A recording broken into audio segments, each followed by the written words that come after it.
The following podcast is a W2M Network original production. Visit W2Mnet.com for all of our other great podcasts, plus news, reviews, articles, and opinions from the worlds of wrestling, video games, football, and entertainment. And we are live to the W2M Network with the Kickoff. Greetings, everybody. I am your host. My name is Harry Broadhurst. We are coming to you here on a Wednesday evening, kind of. Might be Thursday morning in some parts by the time we actually get this show started. What can we say? Stuff happens. Joining me, as per usual, the down since day one co-host, Brandon Biskobing. So I'm an Uso now. You're on that day one-ish. Accept it. The producer turned co-host, Erik Watkins. All we needed was just 2 more points. But, hey, I was still right, kind of. We're getting there. Don't worry. We have this big whole elaborate thing planned for later in the show talking about the game. Our executive producer is the head honcho of the W2M Network. That is Sean Garmer. Gotta love Harry making the reference that like maybe one person or 2 people got on the whole podcast, but yeah, why not? Just accept it, okay? And play the damn sound effect. You haven't introduced him yet. I'm using the sound effect to introduce him, so na-na-na-na-boo-boo. The new guy, Ginger Domus, as he would like to be known, Jayson Teasley. Greetings, my children.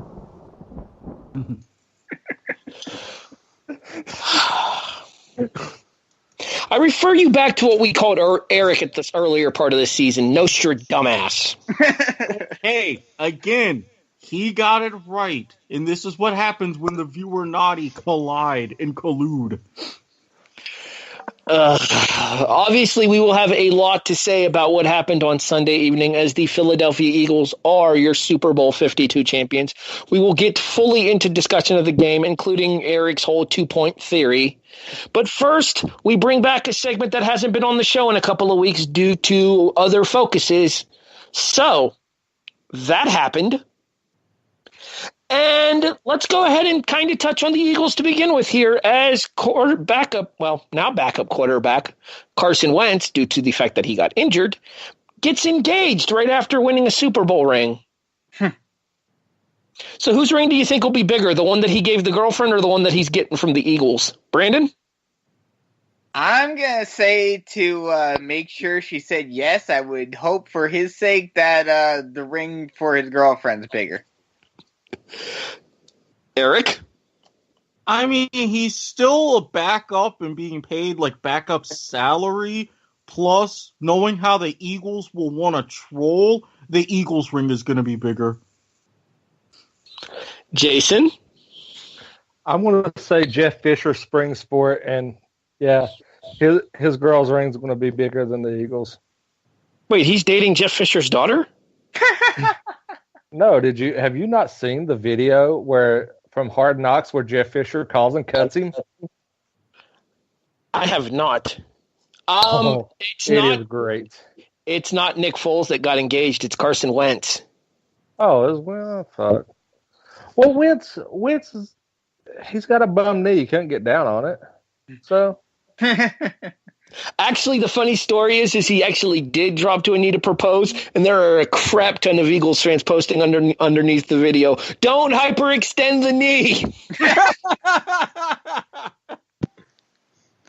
Eagles fans, what can you... They're a dumpster fire themselves, so... Well, speaking of dumpster fires in Philadelphia, the city has burned. Although, to be fair, if they would have lost, the city would have burned. This is kind of one half a dozen of the other situations. Although they did wisen up from the NFC Championship game. 1, no drunken Philly fans were interviewed on Evening News. We had that story 2 weeks ago. 2, instead of using Crisco on the phone poles and Philadelphia fans just licking their way up, they used hydraulic oil instead to try to keep people off of the poles in Philadelphia. I thought they used KY.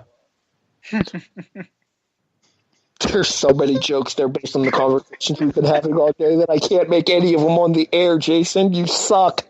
I'm not touching that one. Nope. God, Why did you think I brought it up? this is the kickoff to something else, not football. I was throwing Erik a softball. Waiting for him to knock it out of the park, and he let me down. I want to, but for this show, I have to let it go. Damn it! The show where we talk about other things. All right, let's talk to a couple of people now that the season has ended here. The first person that I want to discuss is the official trading to Washington. God, I'm blanking right now. Alex Smith. Thank you. Harriet's just thinking about so many other things right now. I had a senior moment there. Yeah, Alex Smith is officially going from Kansas City to Washington, which definitely spells the end of days for Kirk Cousins in Washington. What I wanted to discuss here, and thank you for helping me along there, Sean. I appreciate it. Good grief. Kirk Cousins has said that he wants to go to Denver. So this whole trade with Kansas City could end up biting Kansas City square in the ass if Kirk Cousins ends up going to Denver. Erik, where do you think Cousins ends up? I mean, Denver would be a good spot because let's face it, if you were to put Trevor Siemian, Paxton Lynch, and Brock Osweiler in a blender, add some different fruits and some ice and yogurt, you still would come up short of what Kirk Cousins is. So I think there's a few other destinations though, but knowing Denver or knowing the fact that they'd still be going up against Derek Carr and now Patrick Mahomes, Denver, John Elway is like, look, we need you, just get here, please, for our sake. Yeah, I could definitely see Denver going after him, especially with Elway, like Erik said, and the fact that this isn't the first time that they've gone after, while Cousins isn't nearly as accomplished or nearly as old as Peyton Manning. We've seen in the past that Denver is willing to shell out money to get a top-notch quarterback to help them. Other rumored destinations for Cousins include the Jets, Cleveland, and Buffalo. I personally don't think Buffalo's a destination for Cousins. I don't see it. Not even close. And he would be suicidal if he'd go to the Jets. Yeah, I mean, I see the Jets being a bigger possibility of an option than Cleveland, unless Cleveland either A, offers him a ton of money or comes up with some sort of assurance that they aren't going to be Cleveland anymore. But yeah, between those four, the clear-cut favorite is Denver. I'm gonna speak. So listen well. It's going to be Cleveland, with Cleveland taking Barkley number one, giving him a legitimate running back. You're going to see Flash Gordon actually stay on the field and not get kicked out of the league. And they're going to trade out of the four and get some wide receiver help. And Cleveland Browns is going to actually become a contender with Kirk Cousins. Ginger Damas has spoken. I don't see it because I think Kirk is at the point in his career that he is focused on winning now, and Cleveland is just way too much of a risk. Even all of the things that you just said, Cleveland is still Cleveland. It's still going to be a dumpster fire. Hey, have you learned not to doubt me yet? For 1 week, Jayson. Slow your roll. I don't think he's wrong, though. I mean, Cleveland has the most money they can throw out, too. Yes, but at the same time, Cleveland also ruins quarterbacks. Yeah. I am not questioning Ginger. Dude, all this guy has cared about is money. Okay? What has he been telling Washington? You're not giving me enough? Cream, cash rolls everything around me. Jayson. If all he cares about is money, then yeah, he's gonna go to Cleveland because they can Okay, let's go on record. He goes to Cleveland. I want somebody to pony something up. No, we can't be doing that for every time somebody gets a prediction right. Everybody goes broke. No, I'm calling it. He goes to Cleveland. They take Barkley first, one overall.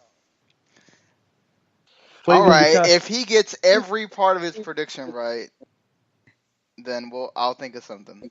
Yeah. If he lands on every single part of that prediction, I'm sending him booze. I'll we can send him a whole kickoff package. How about that? I'll make it easy. If I get it right, everybody on this panel owes me a Coke.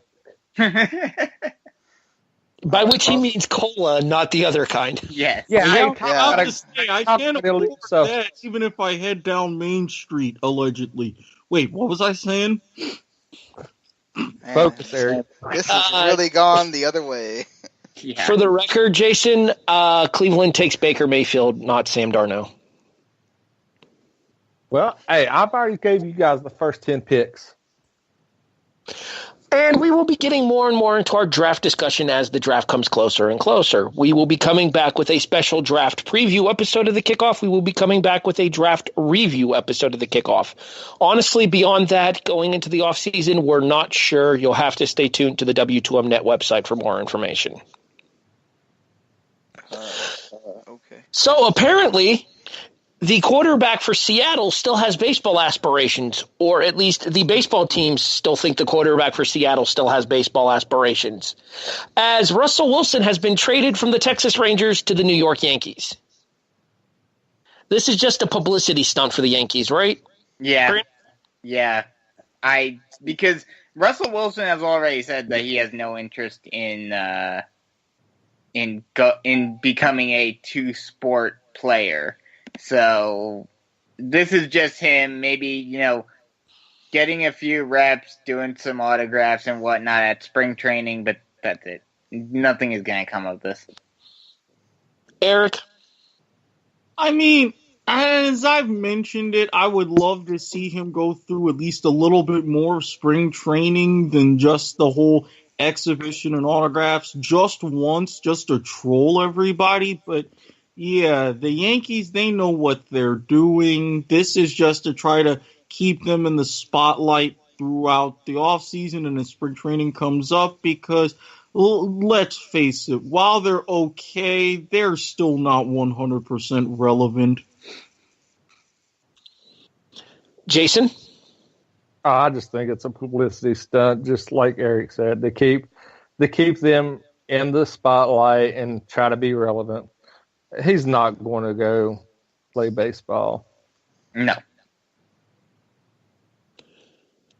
Do you think it's an opportunity for the Yankees to try to cash in on some of the publicity that the Mets got when they signed Tim Tebow to their minor league organization? I think that's definitely a factor. I think I could honestly, and it would be interesting to see this matchup, and I have a feeling we'll see it in spring training at some point this year.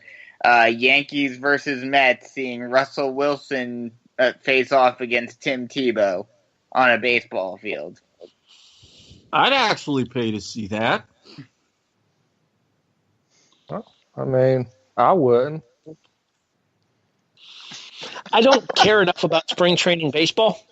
So, I mean, I watch the games every now and then, but I don't care enough. To me, baseball doesn't start until the calendar hits April. I mean, to me, if they did have a whole Russell Wilson versus Tim Tebow, the only way that I would be happy about making the drive down and showing up is if the game ended in a tie. Then I could die in peace. Hey, and I mean, a virgin may get sacrificed. From you to Tampa, is it? About, for me, 3.5 hours-ish. Wow, really? Oh. Yeah. Sean, are you closer to Tampa? Good talk, Sean. Thanks for contributing. We appreciate it. I'm 4 hours away from Tampa. So Eric's a little bit closer than you are. So neither of you are helpful for this particular show. Thanks. Appreciate it. That's because we're I- both on the east Unless coast. either of you are closer Yeah, to Tampa's on the St. west Lucie. side, so I'm 12 hours away, I think. if they said Orlando, then we'd be more helpful. Well, the Mets are in Port St. Lucie. Yeah, I don't know where any of those small Floridian towns are, so I can't help you here. They're in Florida. Yes, they're in Florida. Thanks. Helpful. Wow. Anytime, man. Jesus. Anytime. This show Anyway. is gone. Yeah, we've officially lost all. So you can definitely tell that this is a season wrap-up show here for the kickoff. Or you can tell this is a show at like 12:15 in the morning. Yeah. Oh, trust me. They Sean, were supposed to start at 11. Yep. And Sean, you know the kind of shows that we've done at 2 o'clock. This is nothing. I'm starting to get into my peak.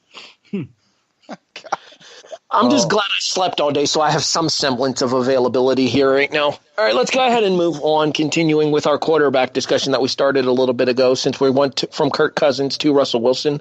Let's talk Case Keenum. Do we see Case Keenum as the Minnesota Vikings starting quarterback next year? There's a big article on Sports Illustrated right now where they're opening up a fan vote, and I will link everybody to the article in question when we post this episode on the W2M Network website.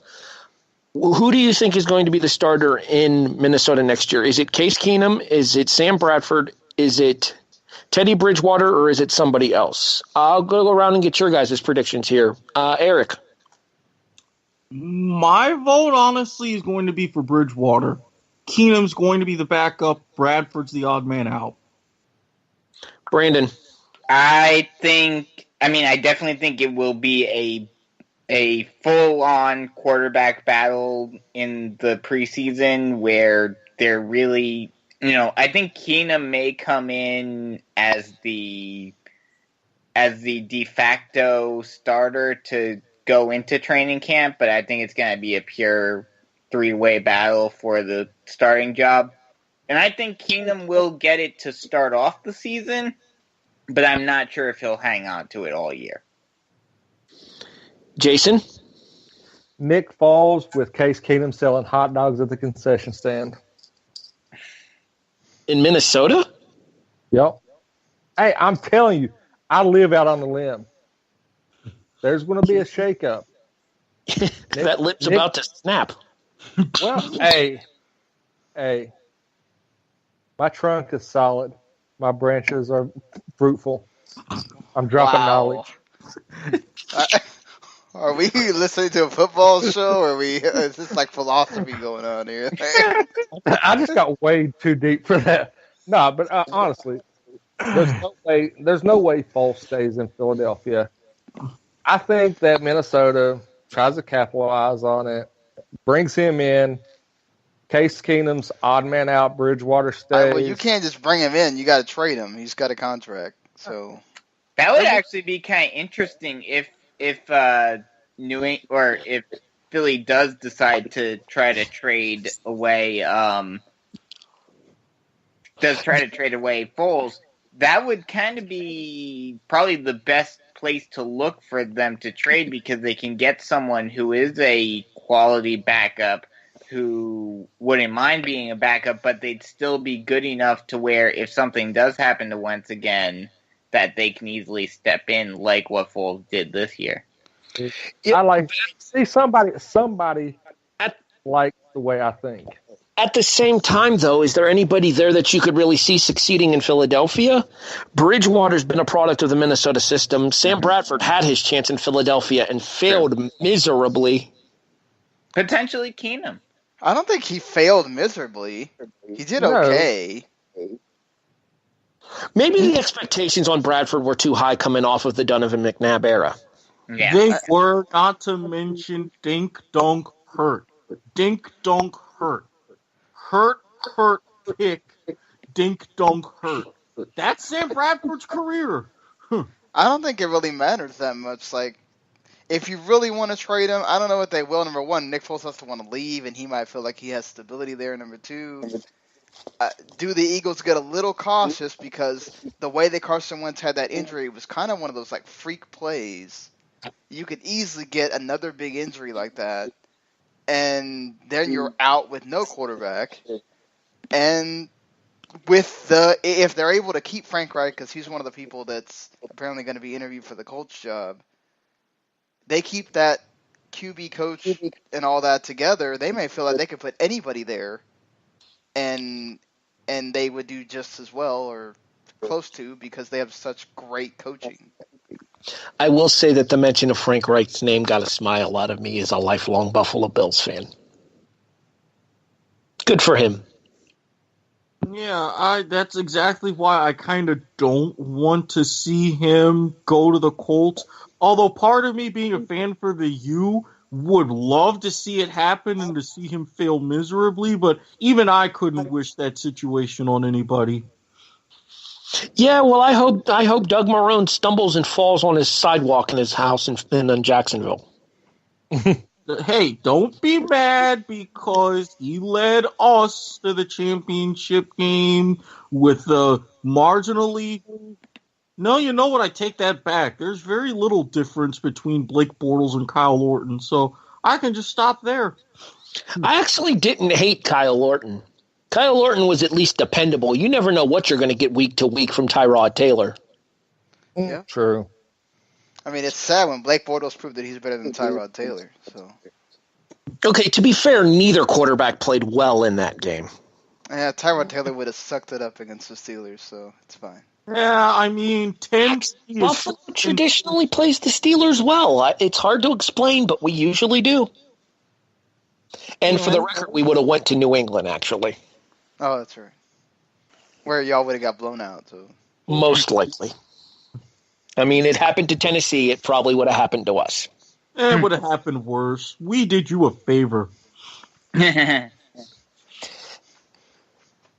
With that being said, let's wrap up this particular part of So That Happened, and let's move into a quick discussion piece before we get into our Super Bowl discussion. Gentlemen, shall we hop on the coaching carousel? Sure. Oh, Lord, after what's happened, yes. I just hope we don't get blown off. Let's go ahead and talk about the only open job in the NFL right now, as once again, Bill Belichick and Robert Kraft have combined to flip a gigantic double bird to Indianapolis, as Josh McDaniels' tenure in Indianapolis lasted about as long as Andrew Luck's season did this year. True. Upon discussing the change with Kraft and Belichick, who are apparently not as bitchy at each other as we thought they were, Josh McDaniels is staying in New England as the offensive coordinator. Therefore, the Colts need a coach. You guys mentioned Frank Reich as a potential candidate. Is there anybody else who you could see becoming the new head man in Indianapolis starting next season? Jayson mentioned it on the group chat earlier, and I pray to God that it happens just so that we get the segment. And especially with it being Indianapolis, I could see so many funny moments happening with it. Please let Ben McAdoo go there. Oh yeah, I'm calling Ben McAdoo to Indy. Colts must just be out in of desperation mode. It's going to be a panic move. It's going to be totally panic. Well, they thought they had everything all set up, Sean, so it probably is a desperation move. Mm-hmm. Sean, There are so many better candidates. Come on, stop. But again, you're talking a desperation move, and you're also dealing with two very important words in the Colts organization. Jim Irsay. You talk about the ultimate of wild cards. I would not see him put it past him to go into a blind, drunken stupor, and we wake up the next morning with Ben McAdoo as the Colts head coach. Frankly, it wouldn't surprise me to wake up tomorrow morning and have Jim Irsay as the coach of the Indianapolis Colts. I don't blame Josh McDaniels at all for doing that. Why do you want to work for Jim Irsay? Yeah, no. See, That I think he found out some inside info about Luck not being available to come back, and I think that's what was the ultimate thing. And then I think Kraft and Belichick said, "Look, you come back. Belichick's about to leave. will give you the head coaching job once he leaves. I think that's the deciding factor here because it actually, a report on ESPN says that Luck is not going to need another surgery, but I do think that Josh McDaniels has become the heir apparent in New England now. And especially because, and I was thinking about this ever since Sunday, Belichick took way too much time in planning his exit strategy for this season and pretty much laying the organization kind of to waste. He's not going to want to go out on an L. So I really think while Kraft had a hand in it, this was the mighty Bills saying, hey, Josh, come on. I don't know. Was it really a waste to get rid of the guy that allowed how many freaking yards for the Patriots defense to do what they did? I mean, the Patriots defense has been kind of bad in the playoffs. I mean, but I mean, defense has been kind of bad all season. They were ranked 20. No, when you give up, what matters the most is the scoring, and they were only fifth. They were fifth in scoring. All that other crap doesn't really mean anything. I want to throw a quick question out. What happens to all the assistant coaches that was hired thinking McDaniels is coming in? They stay there. The only one that I've heard of confirmation of staying is the defensive coordinator. Well, they signed contracts. They have to stay now. As of right now, it's pretty much Indianapolis' decision on what to do with the previous coaching staff under Chuck Pagano. No, I think he meant all the ones that signed. Signed contracts that were supposed to be McDaniels' guys, and they signed not knowing that McDaniels didn't sign, and supposedly they were just going to keep all those guys. Continuing on our coaching carousel journey, the Arizona Cardinals have named Carolina Panthers defensive coordinator Steve Wilks as their new head coach. He replaces Bruce Arians, who retired after 5 seasons. Carolina coordinator becoming head coach in the NFL. This has potential. Mm-hmm. It worked out pretty well for this guy named McDermott in Buffalo. Mm-hmm. True. Brandon, your thoughts here? Yeah, First, when I saw, real quick, before you go ahead and speak there, when I saw Steve Wilks, I thought, wait a minute, the head of security for Jerry Springer? God. I mean, yeah, like you mentioned with the Bills head coach, McDermott. Like you mentioned with McDermott, Panthers coordinators have been successful. I mean, it's only one example, but, he's been successful with the Bills this past year, and the Patriots defense was very good this year. So, and Arizona, while, some of their pieces are getting a lot older and they've lost a few pieces over the last couple of years, they're still a solid team, and I think they can do a lot better than they did this year, that's for sure. I think the big thing for success with Arizona is going to be whether or not he has the support of the old guard that's already in Arizona. Erik, do you agree or disagree with that? Because he's got to consider that he has 2 of the most experienced players in the NFL that he's coming in to coach with, that being Larry Fitzgerald and Adrian Peterson. Mm-hmm. And they let Peterson go.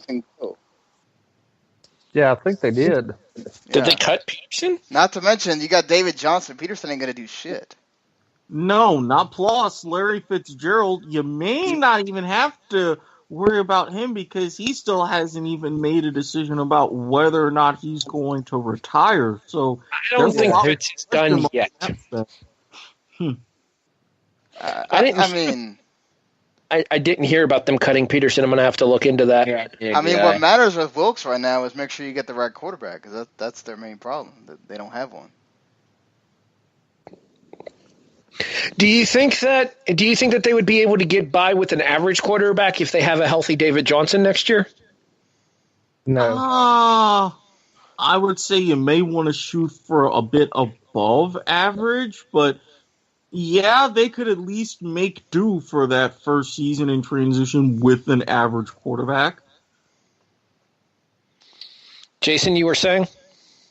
I think you actually have to have a solid quarterback. I mean, you can't just throw somebody mediocre in there. You're going to have a quarterback that can stretch the field to open up the lanes for David Johnson rather than just turn and hand the ball off and pray.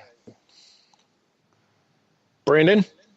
Yeah, I mean, I think, like I mentioned before, they still have a decently solid team. The quarterback situation is definitely a question mark, but, I think if you brought in some better players, got a solid quarterback, this team could definitely make a rebound. The next team to discuss is the 5-11 last year Chicago Bears, as they hire Kansas City Chief offensive coordinator Matt Nagy to replace the fired John Fox. Matt Nagy is stepping into his first head coaching job, and according to the ESPN article that I'm going to link, has also spent his entire coaching career under Andy Reid.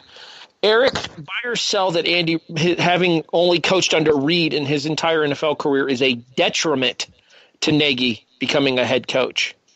I'm going to sell it as a detriment because while it's not the greatness of coaching trees like stemming from a Bill Walsh or a Bill Parcells, Andy Reid's proven that he's got a lot of formidable guys who really have quite a bit of talent. Plus, with Matt Nagy's unique perspective as being a quarterback as well, although granted in arena football, I think he's going to bring two sets of knowledge to the table.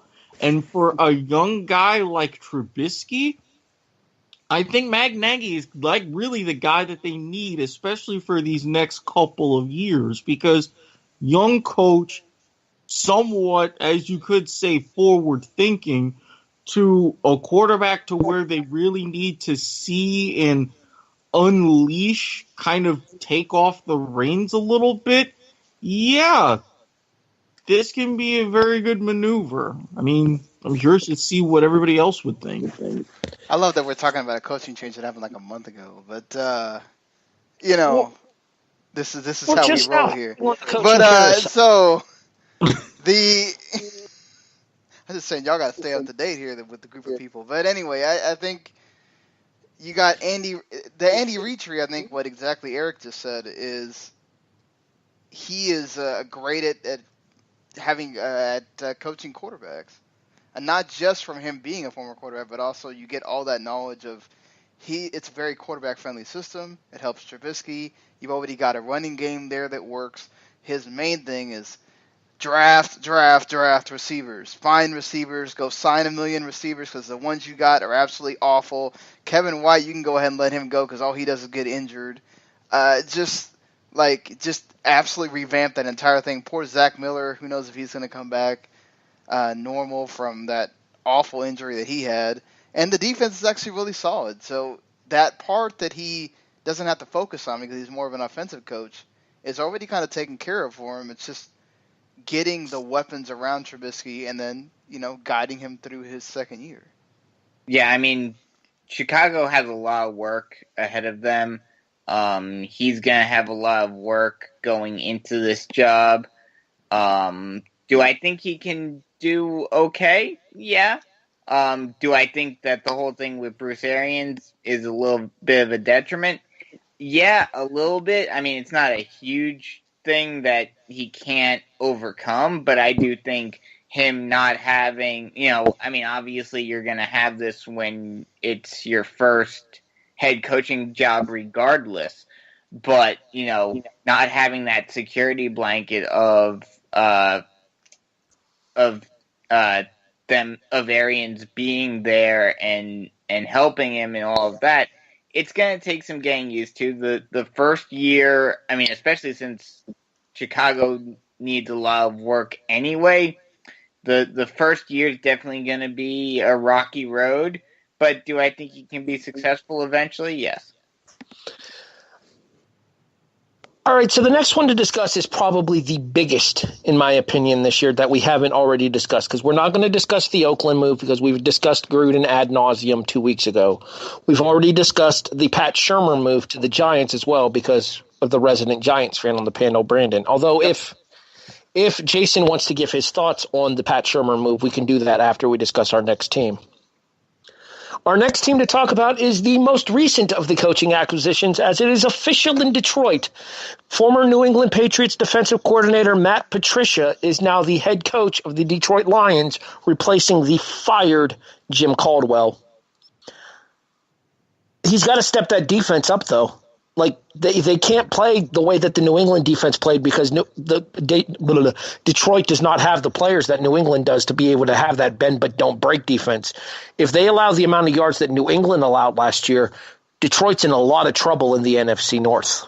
Yeah, not only that, but also if they do end up playing that style and they end up basically doing what they did in the Super Bowl where it isn't bend but don't break, they are breaking and giving up a lot of touchdowns. The Lions do not have the offense to keep up.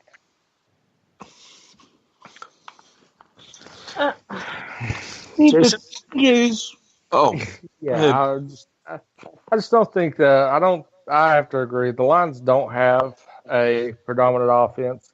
I mean, there's talks. I mean, we'll venture into this later on when we talk draft and stuff down the line. But there's talks that they're going to draft a solid running back there. But I don't think that that's going to be enough to keep them in games in that division. Erik? Let's face it, while Matt Stafford has shown that he's a capable quarterback and can easily, with the right pieces, put together a 5,000-yard season, that, especially in the receiving core, they have not recovered from the loss of Calvin Johnson. Yes, they were great that first season after, but since then they've taken a huge dip.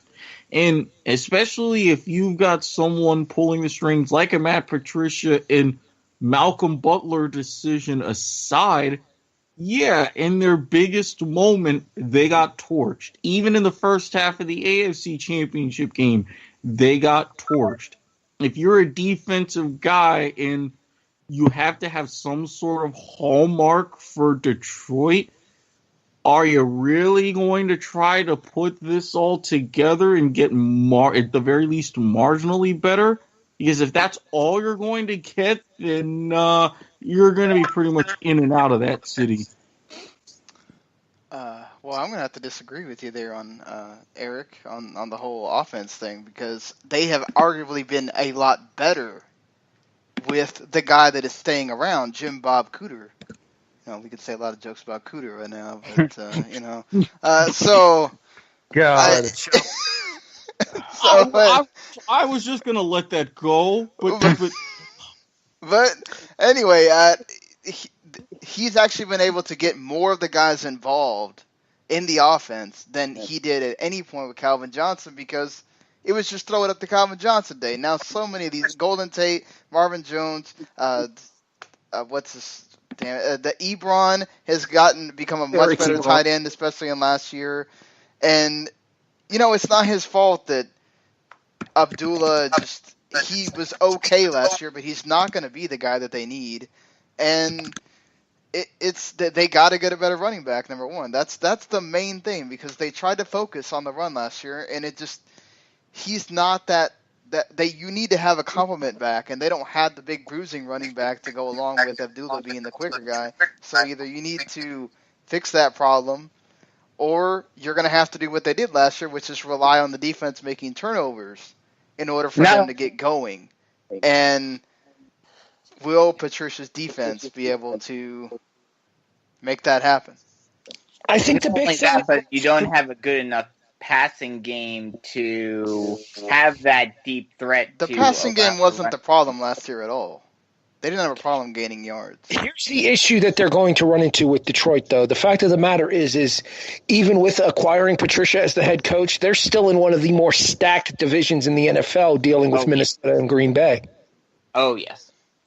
Green Bay is going to be significantly better once Aaron Rodgers is fully healthy next season. And Minnesota has proven this year that they are a team to be taken serious in the upper echelon of the National Conference. As long as they pick the right quarterback. Yes. As long as they don't start addicted to injury Teddy Bridgewater. He wasn't the only one addicted to injury. He got the one. It was just a big one.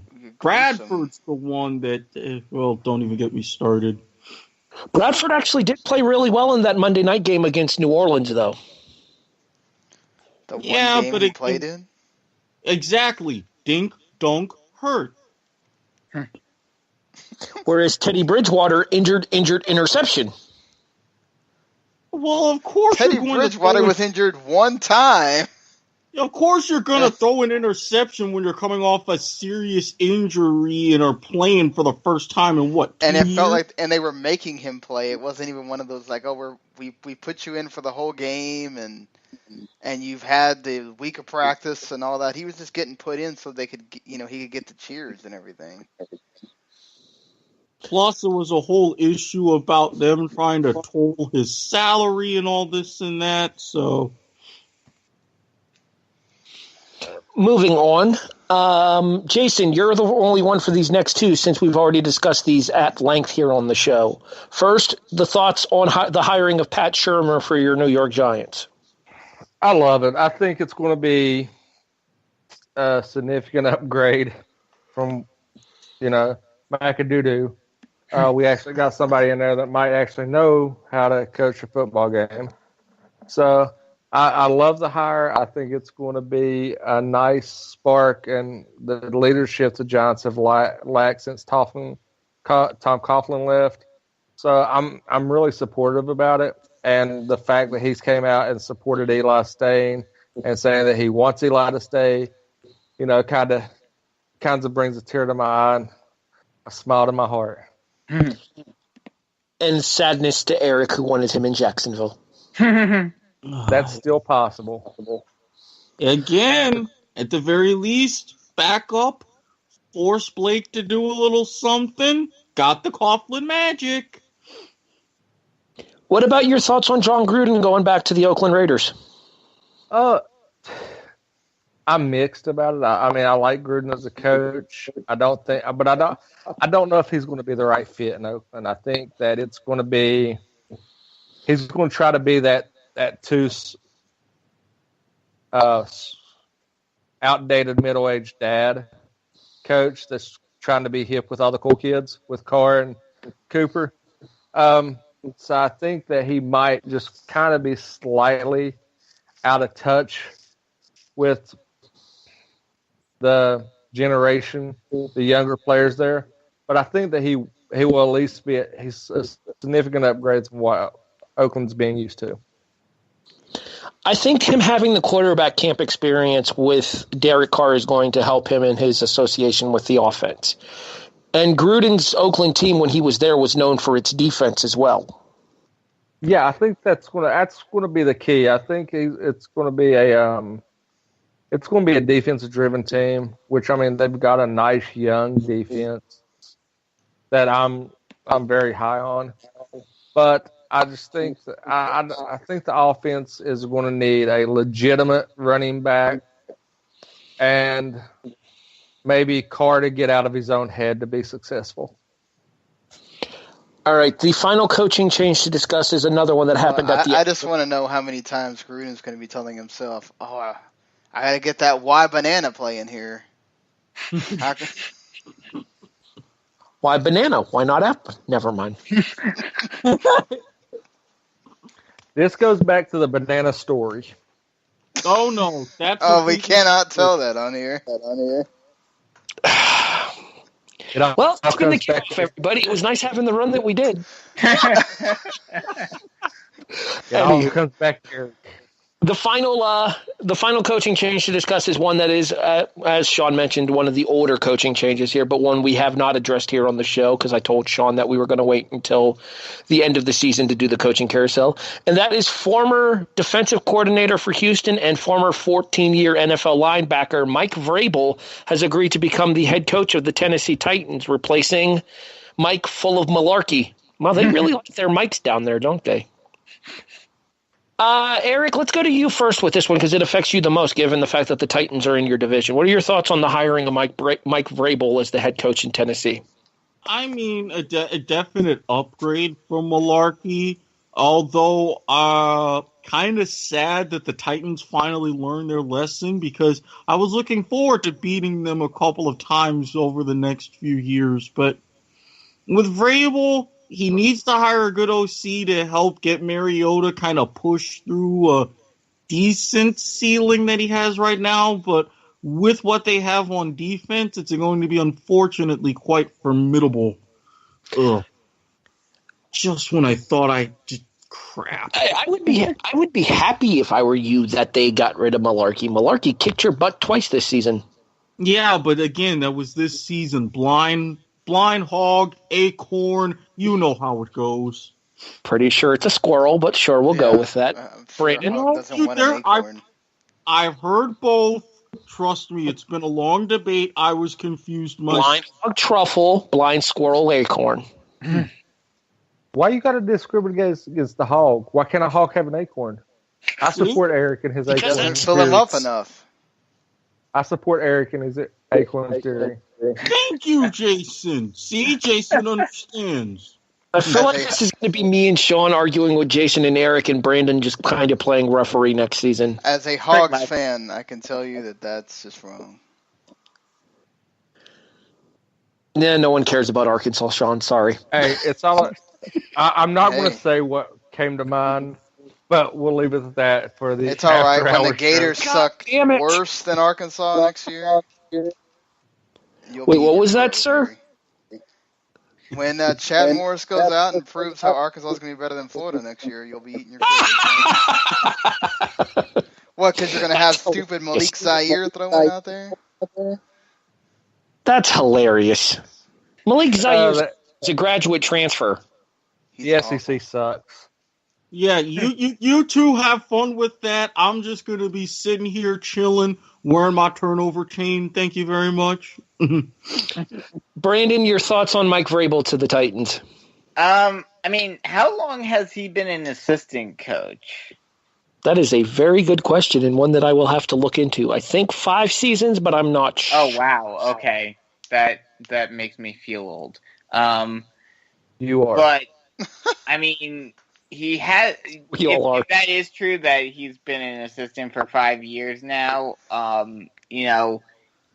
yeah, he's had the experience of being an assistant, but I think the key for him in terms of being successful in Tennessee is getting good assistance, especially an offensive coordinator underneath him, because he's going to need some help. Obviously he's going to be good with the defense from his time being a linebacker in the NFL, but, they need help on the offensive end too. So as long as he gets a good offensive coordinator and they get a few more pieces there, I think they could definitely do better than they did this year. 4 seasons. Started with the Houston Texans as a linebackers coach in 2014. Erik, Jayson, Mike Vrabel, your thoughts? I really have no true thoughts on it because it doesn't really affect me. So I'll just go with whatever Erik says and be good with that. See, Jason's learning quite well. Oh my God. Glad we got him as a co-host. I'm glad that's going to be the response now. If it doesn't affect me, who gives a shit? Hey, I'm ghetto. Remember, I'm ghetto. I just don't care. Garbage. Garbage. Just saying. That's what people are listening to saying this right now. Yes, absolutely. I'm speaking on behalf of the listeners at this point here, because even I'm sitting here shaking. All 4 of them. All 4 of them. Okay, that's probably not entirely inaccurate, to be fair. And that's going to wrap up our current. That's going to wrap up our current journey on the coaching carousel. We'll talk more about the Indianapolis job if/when it gets filled. Obviously, it'll get filled some point down the road. We don't know when. That officially takes us to our discussion of the game. Super Bowl 52 in Minneapolis, Minnesota. Philadelphia Eagles, New England Patriots. Final score 41-33. The reason that Erik said, why couldn't we get 2 more points, is because it is the second highest all-time scoring Super Bowl. Brandon, trivia off the top of your head. What's the highest scoring Super Bowl? Do you remember the two teams? Is it the Giants and Patriots? It is not. Jayson, off the top of your head, do you know? I was thinking it was maybe the when the Rams won it. Rams Titans, no. 23-17 final score. Erik, I'm sure you probably do know. Super Bowl 29. Steve Young threw 6 touchdown passes. Niners beat the Chargers 49-26. No, it was He's correct. Arizona Car. It is. Erik is correct. 49-26 at 75 points. Playoff game, okay. 49-26. God, that's I was ridiculous. actually thinking Buffalo Dallas at 52-17, and then I realized that was 69 giggity. Oh my God. It was upon actually going back on that Pro Football Reference that I mentioned last week when we did our preview episode and seeing the listing of the scores there that I saw that it was indeed the Steve Young-led 49ers win over the Chargers at 49-26 and 75 here. Not to mention, I tweeted that all throughout the fourth quarter. I'm like, second highest, could be the highest. And I was like, crap. I just seen the highest scoring NFL game, and it's ridiculous. The 72-41 game, yeah, we're never seeing that again. No. Although with the way offenses are going, if you have two very good offenses but two very crummy defenses going at it, you could see it. Hey, let's not forget that we just recently had a 70-67 in college football this year. Yeah.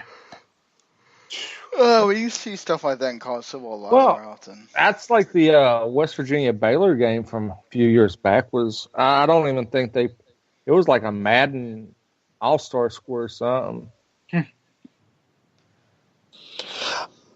Erik, I'm about to hit you with some numbers here. Okay. 28 out of 48. Mm-hmm. 505 yards. Mm-hmm. 3 touchdown passes. Mm-hmm.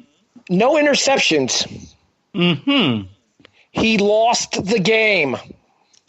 The first time any quarterback has put up those numbers in NFL history and still taken L.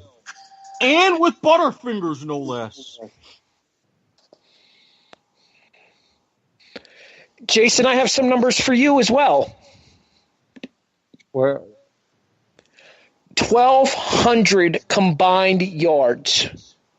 The most in any game in NFL history. Sorry. I believe it. That's a lot. Yeah, Hey, I think wasn't the final number like 1,152? Yeah. I am looking that up on ESPN right now as we're having this conversation. Hey, it's not as much as 1,200. I've got a pair of numbers for you, for all of you guys as well, to just show how much of an offensive game this was. 1 for a grand total of 0 yards. Punt returns. Yep. Sack. There's also only 1 sack in the game. Well, yeah. But gonna say there was only Patriot 1 penalties. punt in the whole entire game. Yeah, I know. My bingo square reflected that. Erik, you're off by a single yard. 1,151. Nah, so they took one away after the fact. Bugger. 613 for New England, 538 for Philadelphia. New England had 3 different wide receivers over 100 yards catching. Interesting fact, though, not a single running back over 100 yards in this game. The closest is LeGarrette Blount at 90. But the Eagles' leading receiver was a running back. Somebody pointed that out. I'm just saying. It's Corey, yeah, Corey Clement. And then you also proceed to have 2, one very successful, one not so much, wide receiver to quarterback pass. Yeah. Can I just point out? Yeah. Can I point out the Technically, fact Burton's a tight end, right? Okay, yeah, but same difference. Can I point out the fact that my wide receiver candidate led the game in receiving yards? No, you can't. No. Well, I'm going to anyways. Okay. Danny Amendola led the game in receiving yards and was third in catches behind Nelson Aguilar and Rob Gronkowski, who each had 9. Amendola had 8 catches for 152 yards. Amendola did not find the end zone, though. I just got a question. Did anybody point out that Aguilar and Clement would have a good game? I thought Aguilar was going to have a good game, but definitely not. I mean, there's somebody on this podcast. Do I have a mute button? Wow. Point out that the two players that Aguilar and Clement would be the breakout performance and key deciding factors. How dare you speak ill against Ginger Damas? This is right. Ginger Damas knows all. And again, crank up the ego machine. How many times did I have to go into detail about what happened in 2007 and all the similarities? I'm just saying, the viewer naughty exists. All I'm saying is me and Erik are a dynamic duo when it comes to predicting the future. You know what? We're going to put that theory to test next year when you're on for the full season and doing actual why so. All right. So are you saying? Way to screw up your own segment, Harry. Allow me to clarify that it is almost 1 o'clock in the morning here on the East Coast, so I'm allowed to stumble when we do our Are You Serious predictions next year. All right, so I'm willing to throw the challenge out. Me and Erik's picks against you guys. Me and Erik come out on top for $20. I'll pay it. Okay. Why is there gotta be like a team of going against each other here? I thought we were supposed to be all together in this. I'm willing to throw in like $5 on the season long pull, but we got to set some parameters. Well, that's fine. Like, because this year we had a lot of picks that, in my opinion, were not upset picks when we did the Are You Serious predictions. Well, for next year we have to figure out like the rules of what constitutes an upset for both. All right, this is an off-the-air conversation. So no, it's not. It's an on-the-air conversation. Yes, it is. It is an off-the-air conversation. Don't plan crap from last year. It's already an hour in. Get over with this shit. It's 1 a.m. Y'all can have this thing off the air. Speaking of, it win, by the way, Harry. I have not gotten the final statistics yet. I should have those for the year in review show. Hey, plus, if we're going to build up the ego even more, the only guy that actually picked the Eagles here was Mr. Ginger Dramas. So. Quit stoking the ego. He doesn't need it. Actually, you know what? I want to give a cheap plug because talk about dynamic duos. Erik and his mom did a wonderful job on Football to the Max. His mom makes an appearance in like the last 15 minutes. She asks great questions that everybody needs to go listens to at the end of our Super Bowl review show. So I'm going to point out something else. Who also said that Foles would outshine Brady? I don't know that Foles outshined Brady, though. He did. Who was the MVP? Spoken, Harry. Who's the No, MVP? he did not. He definitely did not outshine Brady. I mean, they both had 3 touchdowns. Okay, I got a question. Both had an interception, and Brady threw. Who was Super Bowl MVP? I'm not disagreeing with that. If New England wins, then Brady's probably the MVP. Who caught his touchdown pass? I'll give you that. Who caught his touchdown? Technically, exactly. the degree of difficulty was higher in Brady's. Because Brady had to run a heck of a lot farther. Brady had to toss his walker and try to catch a ball. Yeah, number one, Nick Foles is younger. Nick Foles had to go a whole lot less yards. All I'm saying is Nick Foles, Super Bowl MVP. The Eagles won. Nelson Aguilar, Corey Clement, Ginger Damas has spoken. Mic drop. Can you at least pronounce Clement's last name correctly? No. Like you said, it's 1 o'clock in the morning. I've had to deal with old people in a nursing home. I ain't too good right now. So how does everybody feel about the Goodell seemingly made that deal about the Super Bowl is going to be when we make that change about the catch rule all of a sudden. Oh, that was No the crazy worst overturns. I mean, I'm glad in the sense that it made the game, like, at least you didn't have a huge controversy over it. No, you still did. Yeah, you did. You did only because of them changing the rule to a more common sense rule before the game instead of waiting until next season. See, yeah, I think it's going to be a case of you got to let the referees call it on the field as it happens with plays like that. It's They're not referees' doing that, discretion. though. They're not. They need to, though. It needs to be referees. It's proven that the league wants to do it, so the league can tell you that we are making the decision. But you know what was great? Goodell got to stick it to Brady and Belichick one good time. Yeah, there you go. Oh, it was so good. I hate Goodell, too. I will say this much. I do want to talk about something that I saw in the aftermath of this game here. How ironic is it to see Patriots fans complaining about not getting calls in this game? Yep. Exactly. Or what was even worse, I mean, seriously, I get the Super Bowl trophy presentation is a very prestigious moment, and how they have Hall of Famers come and walk it down that magical aisle. It's fantastic.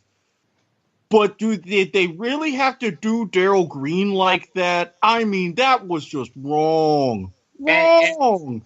And also how Brady completely snubbed Foles' handshake. Yeah, Brady's always been like that, though.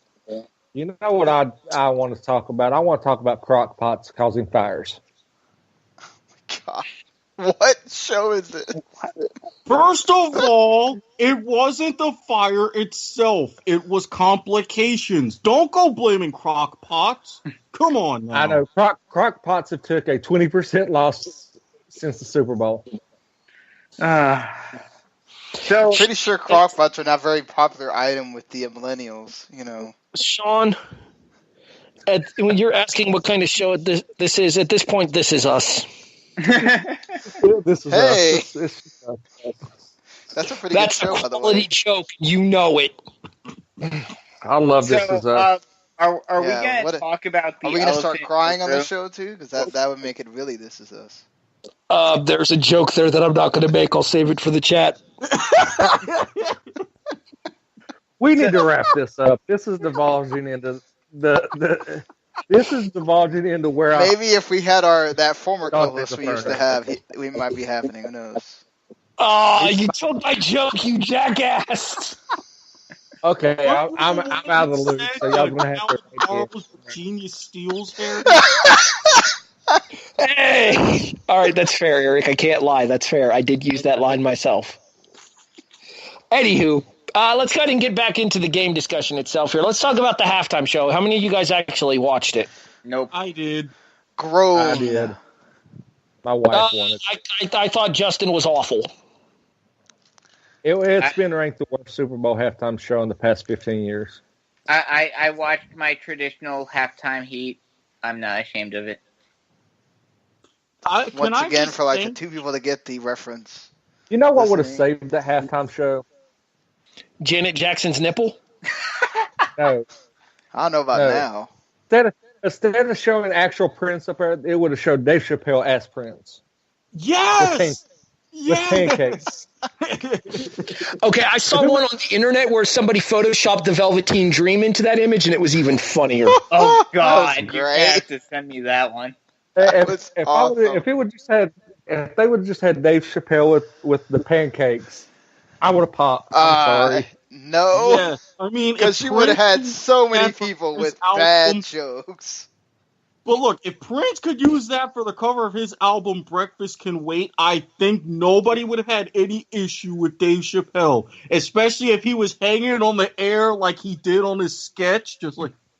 Hey, if we're talking pancakes, then New Day needs to make an appearance. Oh, Lord. Or what would have been even better is if they would have had Dave Chappelle actually show up as Prince. Apparently, Sinbad, the comedian, allegedly, had issue with this because apparently Timberlake and Prince had heat when Prince was still alive. They did, yeah. Is Sinbad even relevant anymore? He's sure as hell trying to make himself relevant again, Jason. You know what? He was in Jingle All the Way. He will always be relevant, okay? That's true. He was our first kid. Classic. He was first kid.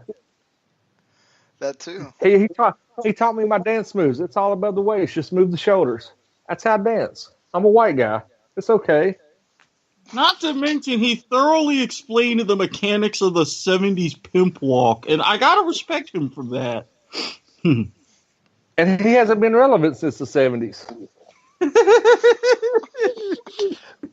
Man, ironic.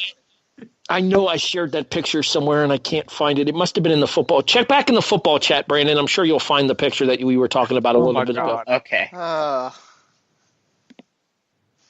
I'm having a moment. I'm having a moment over here because I'm trying to find. We can always talk about the commercials too. There you go. Yeah. You know what? I actually did want to bring those up. I wanted to talk to you guys here. In my opinion, this year was very disappointing when it came to commercials. There were only a couple that I really enjoyed, which was very rare. Traditionally, I like the Super Bowl commercials. Eric, what was your favorite Super Bowl commercial? The Alexa one in the fourth quarter. I was going to say the M&M's one with Danny DeVito, but the Alexa, it just stole it from me. If somebody steals my favorite commercial, I'm hitting them in the jejuna. Wow. I think mine are a toss-up between 3, 1 serious. You only get one pick. There's 5 people on this podcast. You get one pick, sir. Fine, then my favorite overall was I have to agree with Eric. Danny DeVito as an M&M was hilarious. I'm going to have to go with the Morgan Freeman, Missy Elliott rap. That was Peter Dinklage's rap was amazing. Okay. Yeah. Well, it was that commercial. It was the Peter Dinklage and Morgan Freeman. It was the same commercial. But seeing just the visual, I mean, you could actually see Peter Dinklage spitting around like that. But seeing Morgan Freeman's lip singing some Missy Elliott was just the par. I feel that commercial needed Jimmy Fallon. No. It was because you have to realize, Jason, imping ain't easy.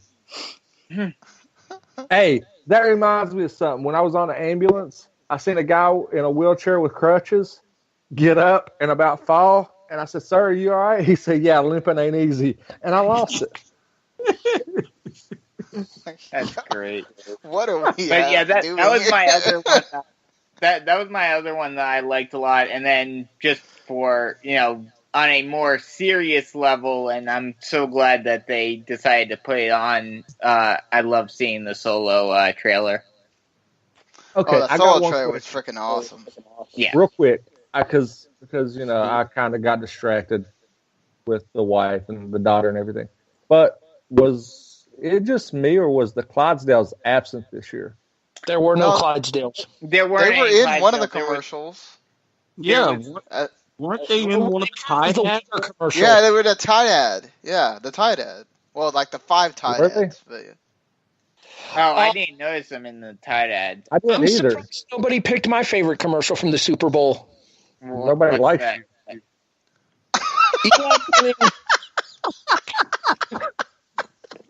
God. You know what? This is already the After Dark episode of the Kickoff. Blow me. Anyway. What's going on here today?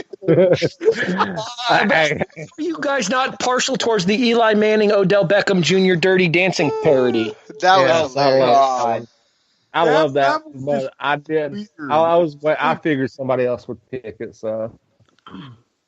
I could not stop laughing during that. Eli proved he can do just as well as Peyton when it comes to the commercials. I'm sure once Eli retires that they'll have them together in a bunch of commercials.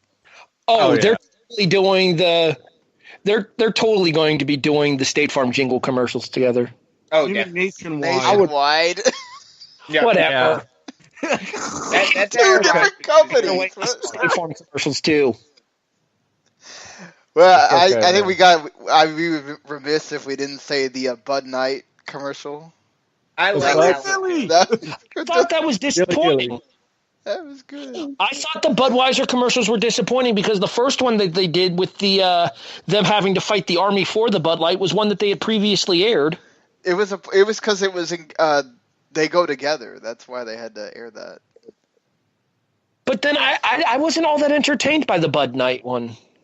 You were also not very entertained with the Danny DeVito one, too. That's not true. I actually thought the Danny DeVito one was funny. It was a 4 out of 10. Well, we giving Bright specials on here now? What? Like, what is going on again? That's my line. Again, talent borrows, genius steals. Oh, what the hell has happened to this show tonight? I don't know. It went off the rail in the pre-show. That's the damn truth. Let me just say, thanks. People are either going to turn this off in like 5 minutes or they're going to listen to the whole thing. Their question I doubt all 4 listeners are listening by now. They're going to listen just to find out just how far down these guys can spiral tonight. We'll try to be back and better next time. I make no such promises. Well, next time, I don't think I'll have. I think I'm off for the next one, so I'll be well rested and won't be. You're not. Oh no, God. We're not doing a show next Wednesday night. Oh, we aren't? No, it's 2:14. Some of us have prior plans. Fair enough. Okay. No. Well, we're going to find ourselves in another 11 o'clock situation for the 21st, most likely. Oh, lovely. Trust me. Hey, started at 10. By the time the pre-show conversation is over, I'll be off work, and we can go right into it. Actually, without you, I don't think the pre-show conversation goes that long. It really doesn't.